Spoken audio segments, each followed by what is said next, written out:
ಸರ್ಕಾರಿ ಅಧಿಕಾರಿಗಳು, ಶಾಸಕರು ಮತ್ತು ವಿಧಾನ ಪರಿಷತ್ ಸದಸ್ಯರ ದೂರವಾಣಿ ಕರೆಗಳನ್ನ ಸ್ವೀಕರಿಸದೇ ಇರುವುದು, ಮರಳಿ ಕರೆ ಮಾಡದೇ ಇರುವ ಬಗ್ಗೆ ಕರ್ನಾಟಕ ರಾಜ್ಯ ಸರ್ಕಾರದ ಮುಖ್ಯ ಕಾರ್ಯದರ್ಶಿ ಡಾಕ್ಟರ್ ಶಾಲಿನಿ ರಜನೀಶ್ ಅವರು ಮಹತ್ವದ ಸೂಚನೆಯೊಂದನ್ನ ನೀಡಿದ್ದಾರೆ. ಈ ವಿಚಾರವಾಗಿ ಸುತ್ತೋಲೆ ಹೊರಡಿಸಿರುವಂತಹ ಅವರು ಇನ್ನು ಮುಂದೆ ಎಲ್ಲಾ ಸರ್ಕಾರಿ ಅಧಿಕಾರಿಗಳು, ಎಂಎಲ್ಎಗಳ ಮತ್ತು ಎಂಎಲ್ಸಿಗಳ ದೂರವಾಣಿ ಕರೆಗಳನ್ನ ಸ್ವೀಕರಿಸಲೇಬೇಕು.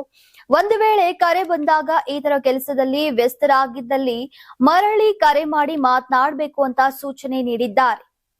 ಇನ್ನು ಕರ್ನಾಟಕ ವಿಧಾನ ಪರಿಷತ್ನ ಸಭಾಪತಿಯವರು 2025 ಡಿಸೆಂಬರ್ 16ರಂದು ಬರೆದಂತಹ ಪತ್ರದಲ್ಲಿ ತಿಳಿಸಿದಂತೆ ಈಗ ರಾಜ್ಯದ ವಿವಿಧ ಭಾಗಗಳಿಂದ ಸಾರ್ವಜನಿಕರು ಅವರ ಸಮಸ್ಯೆಗಳನ್ನ ಮತ್ತು ಕುಂದುಕೊರತೆಗಳನ್ನ ಪರಿಹರಿಸಿಕೊಳ್ಳೋಕೆ ಉದ್ದೇಶದಿಂದ ಈಗ ಮಾನ್ಯ ಸಭಾಪತಿ ಹಾಗೂ ವಿಧಾನ ಪರಿಷತ್ನ ಸದಸ್ಯರುಗಳಿಗೆ ವಿನಂತಿಸಿಕೊಂಡಾಗ ಅನಿವಾರ್ಯವಾಗಿ ಸಂಬಂಧಿಸಿದ ಅಧಿಕಾರಿಗಳಿಗೆ ದೂರವಾಣಿ ಕರೆ ಮಾಡಬೇಕಾಗಿರುತ್ತೆ.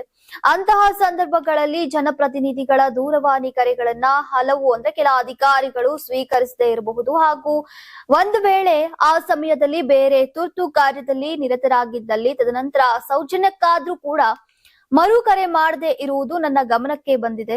ಈ ಎಲ್ಲಾ ಅಂಶಗಳ ಹಿನ್ನೆಲೆಯಲ್ಲಿ ಇನ್ನು ಮುಂದೆ ಎಲ್ಲಾ ಅಧಿಕಾರಿಗಳು, ಜನಪ್ರತಿನಿಧಿಗಳಾದಂತಹ ಮಾನ್ಯ ವಿಧಾನಸಭಾ ಹಾಗೂ ವಿಧಾನ ಪರಿಷತ್ನ ಸದಸ್ಯರು ಮತ್ತು ಮಾನ್ಯ ಲೋಕಸಭಾ ಹಾಗೂ ರಾಜ್ಯಸಭಾ ಸದಸ್ಯರುಗಳ ದೂರವಾಣಿ ಸಂಖ್ಯೆಯನ್ನ ತಮ್ಮ ಬಳಿ ಕಡ್ಡಾಯವಾಗಿ ಇಟ್ಟುಕೊಳ್ತಕ್ಕದ್ದು ಹಾಗೂ ಅವರು ಕರೆ ಮಾಡಿದಾಗ ಕರೆಯನ್ನ ಸ್ವೀಕರಿಸುವುದು. ಒಂದು ವೇಳೆ ತಾವು ಅನ್ಯ ಕರ್ತವ್ಯದಲ್ಲಿ ನಿರತರಾಗಿದ್ದಲ್ಲಿ ಅವರುಗಳಿಗೆ ತಮ್ಮ ಕರ್ತವ್ಯ ಮುಗಿದ ನಂತರ ಮರು ಕರೆಯನ್ನ ಮಾಡುವುದರ ಮೂಲಕ ಸೂಕ್ತವಾಗಿ ಸಮಸ್ಯೆಗಳ ಕುರಿತು ಸ್ಪಂದಿಸುವಂತೆ ಈ ಮೂಲಕ ಸೂಚನೆಯನ್ನ ನೀಡಿದೆ ಅಂತ ಮುಖ್ಯ ಕಾರ್ಯದರ್ಶಿಗಳು ಈಗ ಸುತ್ತೋಲೆಯಲ್ಲಿ ಉಲ್ಲೇಖಿಸಿದ್ದಾರೆ. ನೀವು ಸಣ್ಣ ಆಗ್ಬೇಕಲ್ವಾ? ಅದು ಒಂದು ಉತ್ತಮ ಆಹಾರದಿಂದ ಸಣ್ಣ ಆಗ್ಬೇಕಲ್ವಾ? ಪ್ರತಿದಿನ ನಮ್ಮ ಜೀನಿ ಸ್ಲಿಮ್ ನ ಯೂಸ್ ಮಾಡಿ ಯಾವುದೇ ಸೈಡ್ ಎಫೆಕ್ಟ್ ಇಲ್ದಂಗೆ ನೀವು ಸಣ್ಣ ಆಗ್ತೀರಾ.